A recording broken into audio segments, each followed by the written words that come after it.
بزرگان محترم و دوستان عزیز، آپ حضرات کے سامنے جن مقدس مبارک اور ناقابل فراموش الفاظ کی تلاوت کا شرف حاصل کیا گیا، وہ الفاظ خطیب منبر سلونی، غالب علی کل غالب، مطلوب کل طالب، حضرت علی ابن ابی طالب علیہ الصلاۃ والسلام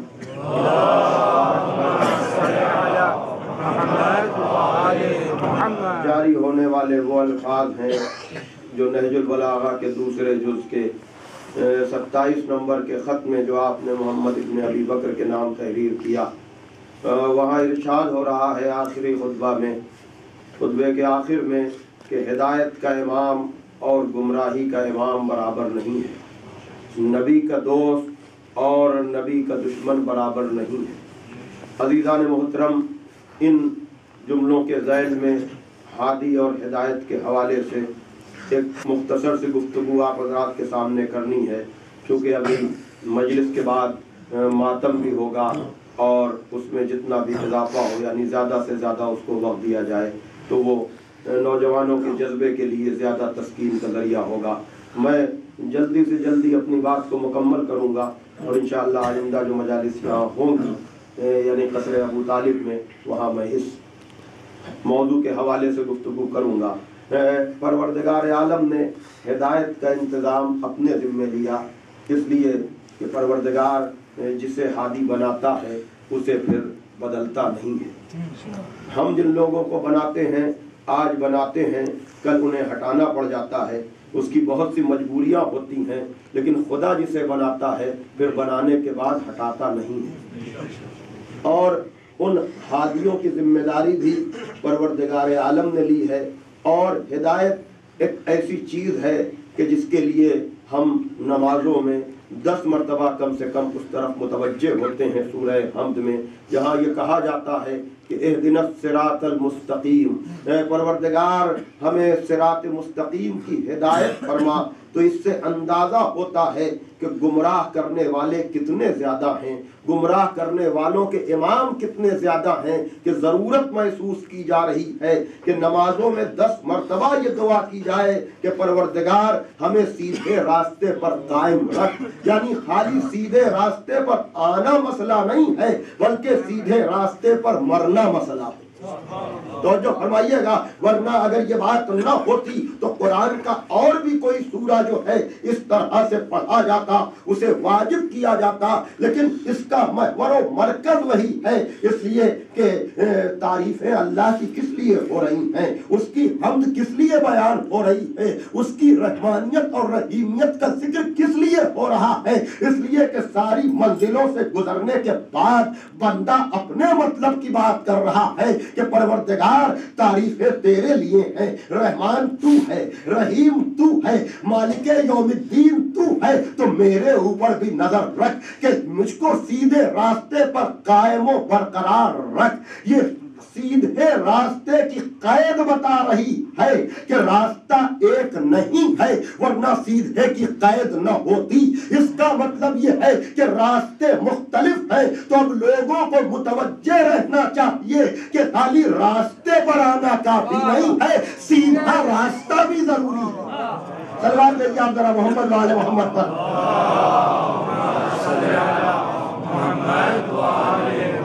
تو سمجھدار حضرات بیٹھے ہوئے ہیں، اور یقیناً یہ راتیں جب اس طرح سے ہم اس کا اہتمام و انتظام کرتے ہیں تو اس میں بھی ہم ہادیوں کو یاد کرتے ہیں، اس لیے کہ پروردگار عالم نے بھی خالی یہ نہیں کہا کہ ہمیں یاد کرتے رہو تو تمہیں ہدایت مل جائے گی، ہمارا ذکر کرتے رہو تو تمہیں ہدایت مل جائے گی، نہیں، یہ سورہ حمد ہی ہمیں متوجہ کر رہا ہے کہ پروردگار نے دونوں طرح کے کیریکٹر کو بیان کیا، اور ایک کے ساتھ ہونے کی بات کہی، ایک سے جدا ہونے کی بات کہی، بتایا کہ ہمیں سیدھے راستے پر قائم رکھ کی جو تم دعا کر رہے ہو تو خالی مجرد دعا نہ ہو بلکہ کچھ شخصیتوں کا بھی ذکر ہو تاکہ تمہیں پریشانی نہ ہو۔ اہدنا الصراط المستقیم الذین انعمت علیہم، ان لوگوں کا راستہ کہ جن پر تو نے اپنا انعام نازل کیا ہے. اگر بات یہیں پر رک جاتی تو ہم کسی کو خوش نہ کہتے, ہم کسی پر کوئی بات نہ کرتے. لیکن اب قرآن کا کیا کیا جائے کہ قرآن لگی لپٹی نہیں رکھتا. وہ یہ نہیں دیکھتا ہے کہ کون خوش ہو رہا ہے, کون ناراض ہو رہا ہے, کون آ رہا ہے, کون نہیں آ رہا ہے. تو بھیا ہماری خطا یہ ہے کہ ہم اس کلام کی تشریح کر دیتے ہیں. توجہ کیجئے گا, ورنہ تفسیروں میں آپ جا کر دیکھیں کہ کیا لکھا ہوا ہے کہ اہدنا الصراط المستقیم کے بعد انعمت علیہم کی قید کیوں لگی ہوئی ہے, اور غیر المغضوب کے بعد توجہ کیجئے گا ضالین کی قید کیوں لگی ہوئی ہے. یعنی بتا دیا کہ ہدایت والوں کے بھی امام ہے اور گمراہ کرنے والوں کے بھی امام ہے. صلوات پڑھتے ہیں آپ محمد وآل محمد پر. اور پھر جب یہ پورا سلسلہ ہے تو میں نے گھر کی مجلس میں یہ عرض کیا بھی, وہاں کچھ لوگ موجود تھے, کہ ہادی کا کام کیا ہے, ہادی کا کام کیا ہے. ہدایت کے راستے پر آدمی برقرار کر رہتا ہے جب اسے منزل کا یقین ہو. توجہ کیجئے گا, منزل کا یقین ہو اور لٹنے کا خوف نہ ہو. منزل کا یقین ہو اور لٹنے کا خوف نہ ہو. یہ سیدھے راستے کی ہدایت کی دعا بتا رہی ہے. بھائی توجہ کیجئے گا کہ ڈاکو بیٹھے ہوئے ہیں, بھائی توجہ کیجئے گا عقیدے کو لوٹنے والے بیٹھے ہوئے ہیں, ایمان کو خریدنے والے بیٹھے ہوئے ہیں. تو یہ دعا بتا رہی ہے کہ خالی چلنا کافی نہیں ہے. بھائی توجہ کیجئے گا, لوگ کہتے ہیں ان مجلسوں کا فائدہ کیا ہے, ان مجلسوں سے ملتا کیا ہے. ارے یہ مجلسیں ہمارے ایمان کی حفاظت کرتی ہیں, ہمارے عقیدے کی حفاظت کرتی ہیں, نظریہ توحید کو صحیح رکھتی ہیں. اس لیے کہ ان ہادیوں نے خوف کو اس طرح سے دور کر دیا کہ زمانہ کوئی بھی ہو, وقت کوئی بھی ہو, اگر خدا پر بھروسہ ہے تو کوئی تمہیں سیدھے راستے سے ہٹا ہی نہیں سکتا ہے. صلوات دیجئے محمد والے محمد.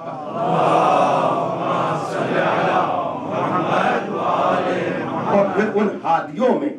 جب کوئی شب عزا آتی ہے, جب کوئی رات میں جاگنے کی بات آتی ہے,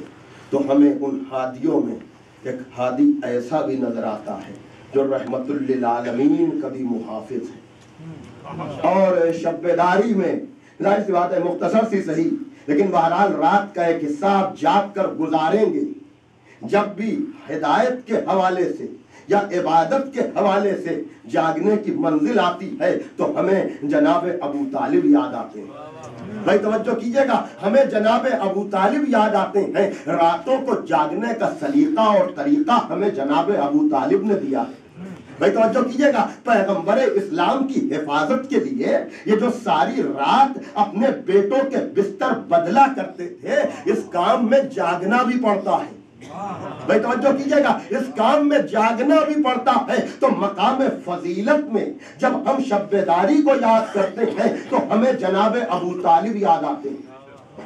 جس کے لیے علامہ رشید ترابی مرحوم نے عجب طرح کا خراج عقیدت پیش کیا. اس لیے کہ ایمان ابو طالب تو بہت پڑھا اور سنا جاتا ہے, لیکن کبھی فضیلت ابو طالب بھی تو سنیے.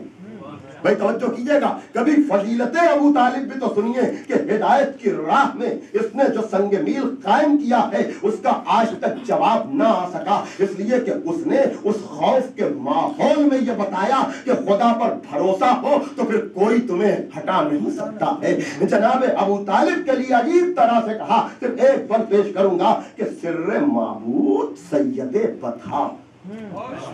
سر معبود خدا کے رازوں میں سے ایک راز ہے ابو طالب. سر معبود سید بطحا, ناز یاسین حرمت طٰہٰ. سر معبود سید بطحا, ناز یاسین حرمت طٰہٰ. شجر انبیاء کا ایک ثمر, شجر انبیاء کا ایک ثمر, بحر تسلیم و بندگی کا گوہر, بحر تسلیم و بندگی کا گوہر, سر بسر پے کرے دعائے خلیل فدویت میں رشک اسماعیل، سر بسر پے کرے دعائے خلیل فدویت میں رشک اسماعیل، نہ تھا اعلان یہ معلم تھا، نہ تھا اعلان یہ معلم تھا، وہی آئی نہ تھی یہ مومن تھا، نہ تھا اعلان یہ معلم تھا، وہی آئی نہ تھی یہ مومن تھا، قبل بیست جہاں رہے اسلام، عجیب مصرع ہے، عجیب مصرع ہے، قبل بیست جہاں رہے اسلام ہے اسی کے لیے درود و سلام، صلوات پڑھیں آپ محمد و آل محمد۔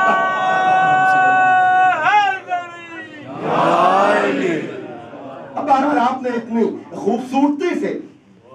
اتنی طویل پیشانی کے بعد اس بند کو سنا ہے تو میں ایک بند کا اور اضافہ کر رہا ہوں عزیزان محترم، اور وہ یہ ہے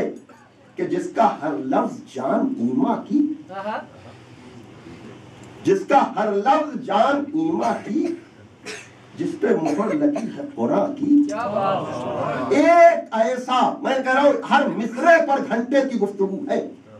ایک ایسا کہ ایک پوری قوم، ایک ایسا، کیا کہنا جناب ابو طالب کا، قرآن نے جناب ابو طالب کو پوری قوم کہا، ایک ایسا کہ ایک پوری قوم کبریائی کا جس طرح ایک یوم، ایک ایسا کہ ایک پوری قوم کبریائی کا جس طرح ایک یوم، اصل میں انبیاء بحد نظر، سنیے گا اصل میں کیا کہتا ابو طالب کی ہدایت کا، ہماری جان قربان، اصل میں انبیاء یعنی ابو طالب کا ماضی ایسا ہے، توجہ کیجئے گا کہ انبیاء ہی انبیاء ہیں نسل میں، اصل میں انبیاء بحد نظر، نسل میں حشر تک یہی کوثر، اصل میں انبیاء بحد نظر، نسل میں حشر تک یہی کوثر، حجج حق کا ایک تتمہ ہے اور آگے ابو الائمہ ہے۔ بھائی صلوات پڑھتے ہیں آپ محمد و آل محمد پر، میں سمیٹ رہا ہوں بات کو، حجج حق کا ایک تتمہ ہے۔ بھائی عجیب ہے آغوش ابو طالب، عجیب ہے آغوش ابو طالب، حجج حق کا ایک تتمہ ہے، یعنی ابو طالب کی آغوش میں دو بچے پل رہے ہیں، ایک خدا کی حجتوں کا خاتم ہے، حجج حق کا، حق کی حجتوں کا، حجج حق کا، میں نے کہا نا ہر مصرع کی توضیح چاہیے ہے اور وقت نہیں ہے، حجج حق کا، حق کی حجتوں کا، حجج حق کا ایک تتمہ ہے اور آگے ابو الائمہ ہے۔ کیا کہنا آغوش ابو طالب کا جو نبیوں کے آخر کو پالے، اماموں کے پہلے کو پالے، صلوات دیجئے محمد و آل محمد۔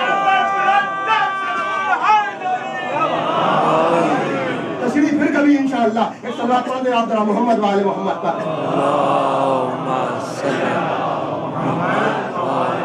یہ میں نے عمدن یہ بند جو شامل کیا ہے یہ اس لیے کہ اس سے قبل کی مجلس میں نے جو باتیں عرض کی تھی اس کا خلاصہ یہ ہے کہ ہادی کا کام یہ ہے کہ ہدایت پانے والوں کے دلوں سے خوف کو دور کرے۔ یہ کام مکے میں جناب ابو طالب نے کیا، توجہ کیجئے گا، مدینے میں مولا کائنات اور جناب زہرا نے کیا، توجہ کیجئے گا، اور کربلا میں یہ کام جناب امام زین العابدین اور جناب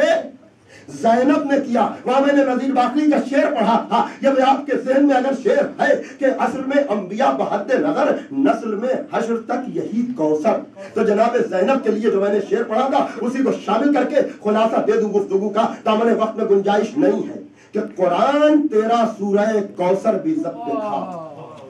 قرآن تیرا سورہ کوثر بھی ضبط پہ تھا، زینب اٹھا کے لائی ہے جلتے خیام سے، زینب اٹھا کے لائی ہے جلتے خیام سے، اس لیے کہ میں نے وہاں عرض کیا تھا کہ عزیزان محترم باطل کی ایک مجبوری یہ ہے کہ وہ حق کے ہر نمائندے کو آخری سمجھتا ہے۔ بھائی توجہ کیجئے گا، باطل کی مجبوری یہ ہے کہ وہ حق کے ہر نمائندے کو آخری سمجھتا ہے، یا تو ختم کرنا چاہتا ہے یا اس کے مرنے کا انتظار کرتا ہے، لیکن اسے پتہ ہی نہیں ہوتا،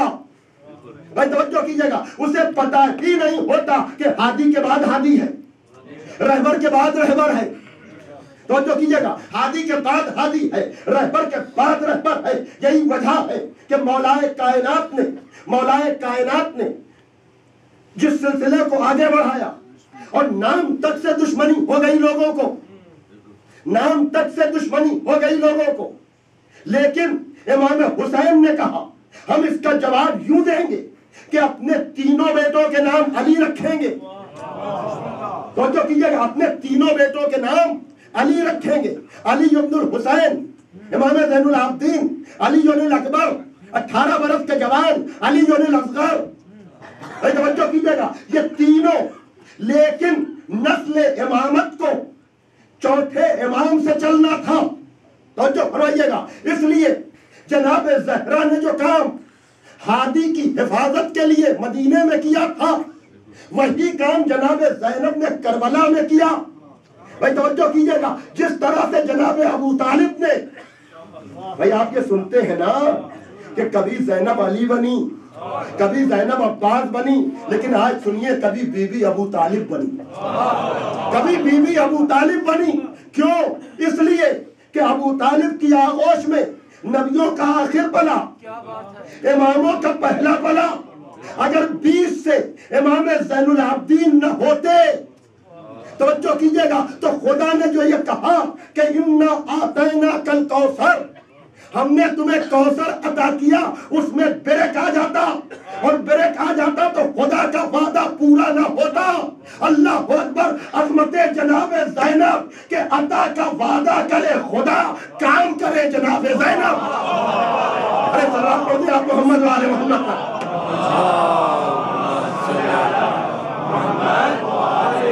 قرآن تیرا سورہ کوثر بھی ضبط تھا، زینب اٹھا کے لائی ہے جلتے خیال۔ اللہ اکبر، یہ ہے علی کی بیٹی، یہ ہے علی کی بیٹی جس نے کہا کہ ظلم کو ہم اس طرح سے بے نقاب کریں گے کہ دنیا کو پتہ بھی نہ چلے گا کہ کیا ہوا۔ اس لیے کہ دیکھیے، کہہ رہا ہوں، بات کو سمیٹنا چاہ رہا ہوں، لیکن پھر بھی گفتگو نامکمل نہ رہنے پائے۔ وہ سلسلہ حفاظت کا جو جناب ابو طالب نے شروع کیا تھا، اس سلسلے کو مولا کائنات نے آگے بڑھایا، مولا کائنات کے بعد جناب زینب نے آگے بڑھایا، اور امام حسین نے نام رکھ کے، اس لیے کہ یہ معتبر ترین کتابوں کا واقعہ ہے کہ کوفے میں بھی یہ ہوا، شام میں بھی ہوا۔ آپ کو اپنے اوپر ذرا سا کنٹرول کرنا ہے، اس لیے کہ اس حوالے سے مجلس پڑھنا کبھی کبھی مشکل ہو جاتا ہے، اس لیے کہ ہر لمحہ مصائب کی دعوت دیتا ہے،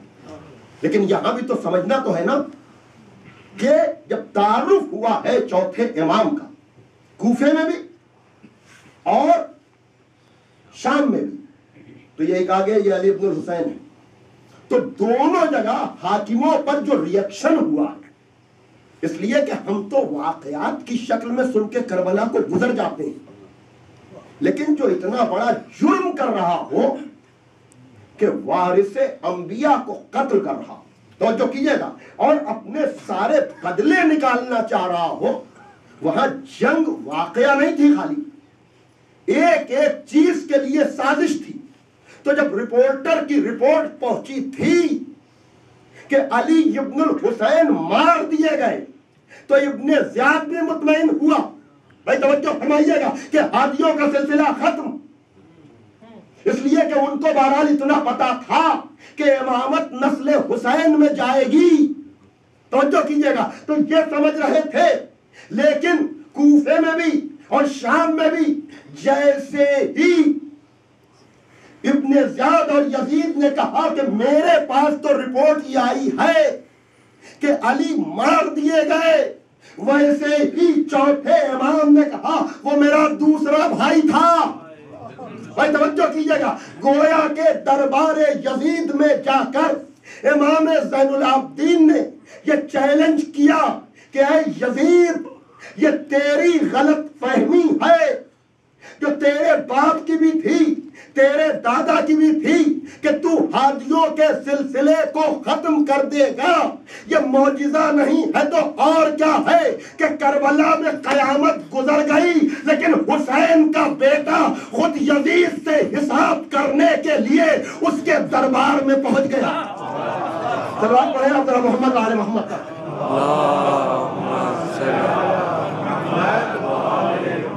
پہلی بات، اور دوسری بات یہ کہ جب امام زین العابدین نے دربار میں خطبہ دیا نا تو اس میں ایک عجیب جملہ ہے کہ ایھا الناس اوتینا ستہ وفضلنا بسبع، 6 چیزیں ہمیں عطا کی گئیں، 7 چیزوں میں ہمیں فضیلت دی گئی۔ اوتینا العلم والحلم والسماحہ والفصاحہ والشجاعہ والمحبۃ فی قلوب المؤمنین۔ علم ہمیں دیا گیا، علم ہمیں دیا گیا، سماحت و بزرگی ہمیں دی گئی، شجاعت ہمیں دی گئی، فصاحت ہمیں عطا کی گئی، اور مومنین کے دلوں میں ہماری محبت رکھی گئی۔ پھر کہا منن نبی، نبی ہم میں سے ہے، منت صدیق، صدیق ہم میں سے ہے، منت طیار، طیار ہم میں سے ہے، منا اسد اللہ و اسد الرسول، خدا و رسول کا شیر ہم میں سے ہے، منا سبتہ ہذہ الامہ، اس امت کے سبتین ہم میں سے ہیں۔ لیکن 7ویں چیز بعض جگہ ملتی ہے، بعض جگہ نہیں ملتی۔ یہ تو ممکن ہی نہیں ہے کہ امام 7 چیزیں کہے اور 7ویں چیز بیان نہ کرے۔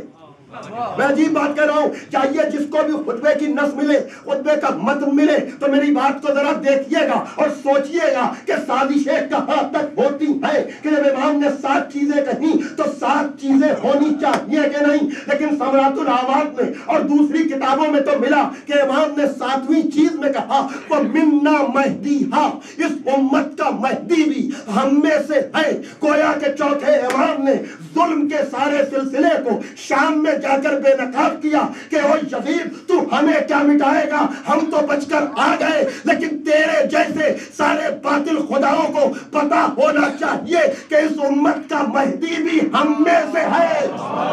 صلوات بھیجیے محمد و آل محمد۔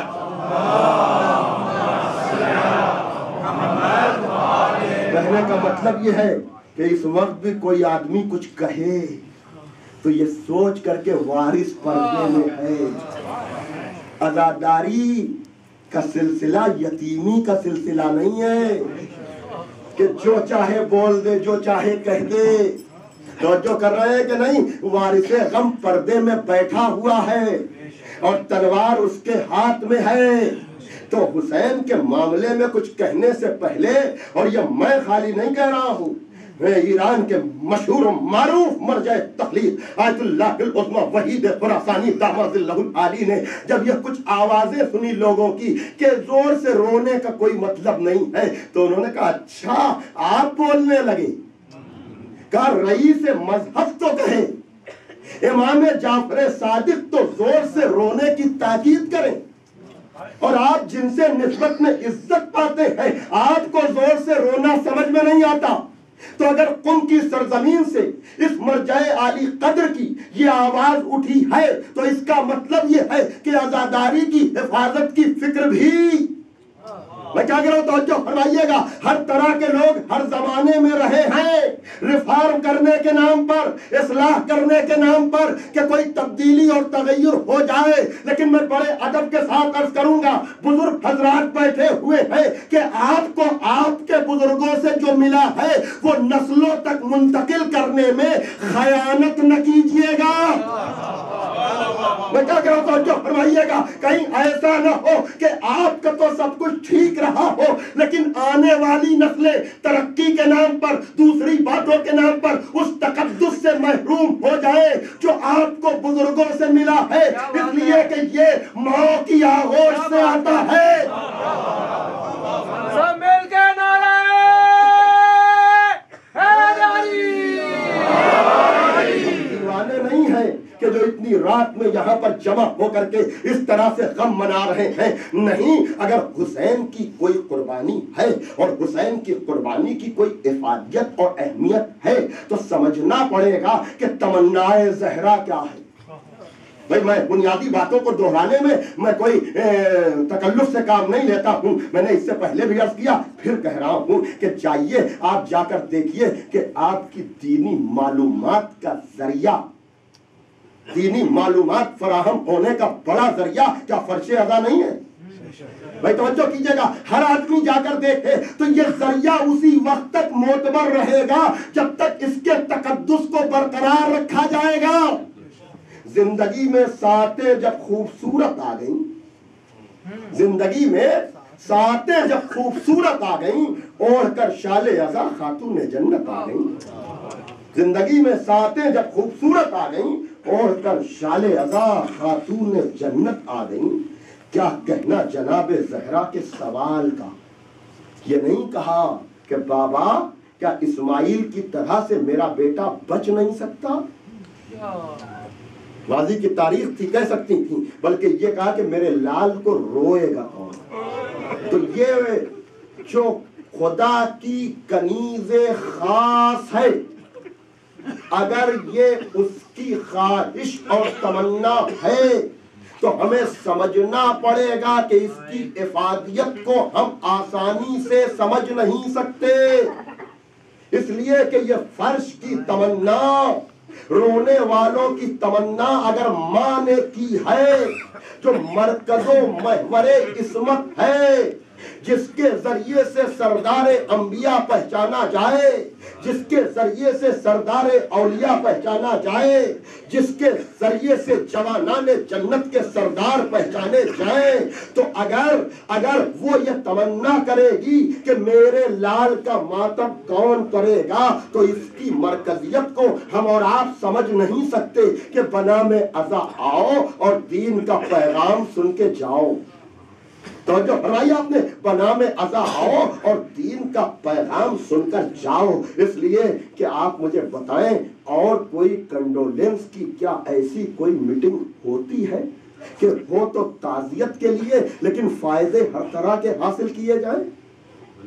یہ فیض حسینی نہیں ہے تو اور کیا ہے؟ اور پھر ان آسموں نے ہمیشہ ہماری حفاظت کی ہے، اور حسین کسی کے محتاج نہیں ہے۔ کوئی یہ نہ سمجھے کہ ذکر حسین کسی کا محتاج ہے، مجلس اور جلوس کسی کا بھی محتاج نہیں ہے، ہم اس کے محتاج ہیں، ہم اس کو شناخت نہیں دیتے، یہ ذکر ہمیں پہچنواتا ہے۔ اگر یہ ہے تو کیا کہنا اس تمنا کا، اس لیے کہ اس دن سے لے کر غدیر کے بعد سے آج تک جتنا ہمیں دبایا اور کچلا گیا ہے اتنا کسی قوم کے ساتھ نہیں ہوا۔ تو اگر اور کوئی ہوتا تو ڈر اور خوف کی وجہ سے اپنا وجود ہی کھو دیتا، توجہ کیجئے گا، یا اتنا زیادہ ریئیکٹ کرتا کہ اگر ہم نہیں تو دوسرا بھی نہیں۔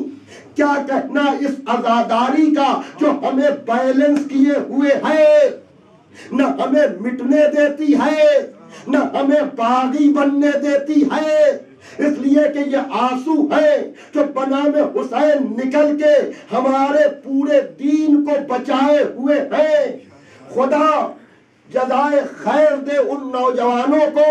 اور ان سرپرستوں کو جنہوں نے ان کی ہمت افزائی کی کہ اس طرح سے یہ مجلس، خدا کی قسم دل چاہتا ہے کہ میں کہوں کہ بی بی آئیے ذرا دیکھیے، آئیے ذرا دیکھیے، جب سارے لوگ گرم بستروں میں آرام کر رہے ہیں تو یہ قوم اور قوم کے افراد، عورت ہو چاہے مرد، اس طرح سے جمع ہو کر کے آپ کے بھرے گھر کا ماتم کرنے کے لیے جمع ہے۔ بی بی آپ نے کہا تھا روئے گا کون، آئیے یہ رونق دیکھیے، یہ مجمع دیکھیے کہ آپ کے جوانوں کا ماتم جوان کر رہے ہیں، آپ کے بچوں کا ماتم بچے کر رہے ہیں، آپ کے بزرگوں کا ماتم بزرگ کر رہے ہیں، آپ کی عورتوں کا ماتم جزاکم ربکم، عزادارو آپ رونے کے لیے تیار بیٹھے ہوئے ہیں۔ اس لیے کہ میں دیکھ رہا تھا پیش خانی میں بھی، سوز خانی میں بھی، کہ کوئی بھی موقع مصائب کا مصرع بھی مل جاتا تھا تو بے ساختہ آپ تڑپ جاتے تھے، تو میں نے یہ محسوس کیا کہ آپ تڑپ تڑپ کے رونا چاہتے ہیں۔ تو عزادارو آئیے چلیں، اگر مقام فضیلت میں شب داری جناب ابو طالب کی یادگار ہے تو مقام ایام مصیبت میں شب بیداری اس 4 سال کی بچی سکینہ کی یاد ہے کہ جس کو شام غریبہ کے بعد سونا نصیب نہ ہوا.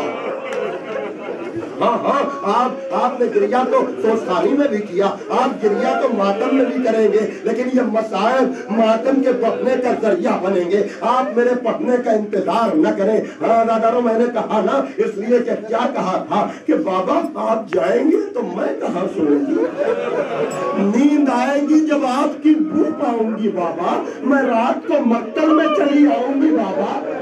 تو یہ بچی یہ کہہ کے آئی تھی, دادارو کیا اچھا عنوان ہے, کربلا کے اسیروں کا ماتم, کربلا کے اسیروں کا ماتم جو شام میں جا کر قید ہو گئے. ہاں دادارو, لیکن میں تڑپتا ہوں یہ سوچ کر کے کہ شام غریبہ کے سناٹے میں جس بچی کو جناب زینب یہ کہہ کر لائی تھی کہ سکینہ اس طرح سے مقتل میں کوئی نہیں سوتا, تو بچی نے کہا تھا میرے بابا بھی تو سو رہے ہیں,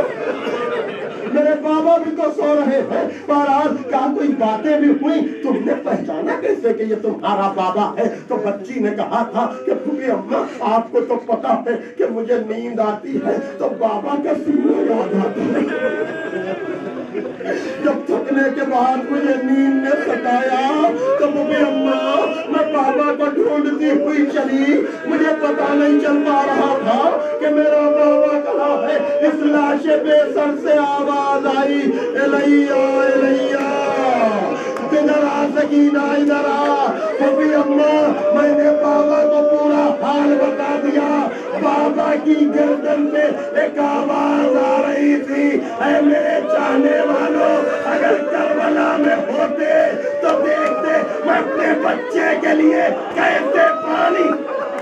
روئیے روئیے, انتظار نہ کیجیے پڑھنے کا. جزاکم ربکم. دادارو, اور پھر وہی بات کہ امام نے حدیث, چھٹے امام کی خواہش معلوم ہے کیا ہے کہ خدا ان آوازوں پہ رحمت نازل کرے. یہ الفاظ ہے چھٹے امام کے رئیس مذہب کے, ان آوازوں پہ رحمت. آواز کا لفظ ہے, نہ مجلس کا ہے, نہ ماتم کا ہے, نہ نوحے کا ہے, یہ معصوم کا کلام ہے جو اپنے ہونے کا پتہ دیتا ہے. خدا ان آوازوں پہ رحمت نازل کرے جو میرے جد حسین کے لیے بلند ہو, چاہے نوحے کی آواز ہو, چاہے مرثیت کی آواز ہو, چاہے ماتم کی آواز ہو, اس لیے کہ یا حسین کی صدا. جزاکم ربکم. ہاں دادارو, سکینہ کو لے کر کے چلی آئیں. اب مجھے آپ بتائیے, جناب سکینہ چل رہی ہیں, کربلا سے جا رہی ہیں, کربلا سے جا رہی ہیں. شہادت تو اپنی منزل پر کبھی پڑھوں گا, لیکن اس وقت اتنا کہ دیکھیے کربلا سے جو لوگ بھی گئے, کربلا سے جو لوگ بھی گئے ہیں, انہوں نے واپس آ کر کے حسین کی بنی ہوئی قبر دیکھی, حسین کی بنی ہوئی قبر دیکھی ہے. لیکن ایک بچی ہے جو کربلا سے یہ منظر لے کر جا رہی ہے, لیکن اس کو بابا کی قبر دیکھنا نصیب نہ ہوا. عزادارو, یہ تو آپ نے سنا کہ سید سجاد کا چہرہ متغیر ہوا, یہ تو آپ نے سنا جناب زینب نے کہا اپنے لال کو سنبھالو, لیکن مجھے کہیں تلاش کرنے سے نہ ملا کہ جب مقتل سے یہ بچی گزر رہی تھی تو اس کے اوپر کیا گزری. جزاکم ربکم. ہاں دادارو, اب اسیروں کا اگر پرسہ ہے, اسیروں کا اگر پرسہ ہے تو دیکھیے 2-3 مرحلے ہیں, 2-3 جملوں میں پڑھ کر کے میں مجلس تمام کرنے جا رہا ہوں. دادارو, میں نے پہلے بھی کبھی پڑھا ہے, لیکن اب پرسے کا اگر موقع ہے, کربلا کے اسیروں کا پرسہ دینے والوں ذرا آؤ دیکھو. دستور دنیا یہی ہے کہ جب کسی کا باپ دنیا سے چلا جائے تو پوری قوم جاتی ہے پرسہ دینے کے لیے. جب کسی کا بھائی چلا جائے تو پورا شہر جاتا ہے پرسہ دینے کے لیے مومنین کا, اور بڑی دیر تک رہتے ہیں. لیکن یہ ساری رسمیں کربلا سے اٹھا دی گئیں. سید سجاد کو کسی نے پرسہ نہیں دیا, جناب سکینہ کو کسی نے پرسہ نہیں دیا, جناب زینب کو کسی نے پرسہ نہیں دیا. جب شام میں حکم رہائی آیا تو عزادارو, وہ رسول کی جلی ہوئی مسند بھی آئی. ایک مرتبہ جناب زینب نے سید سجاد کو جلی ہوئی مسند پہ بٹھایا, کہا میرے لال تیری پھوپھی کو اب تک یہ موقع نہ مل پایا. جزاکم ربکم, جزاکم ربکم, کہ تم کو تمہارے بابا کا پرسہ عجب نہیں جب سید سجاد نے سنا ہو کہ پھوپھی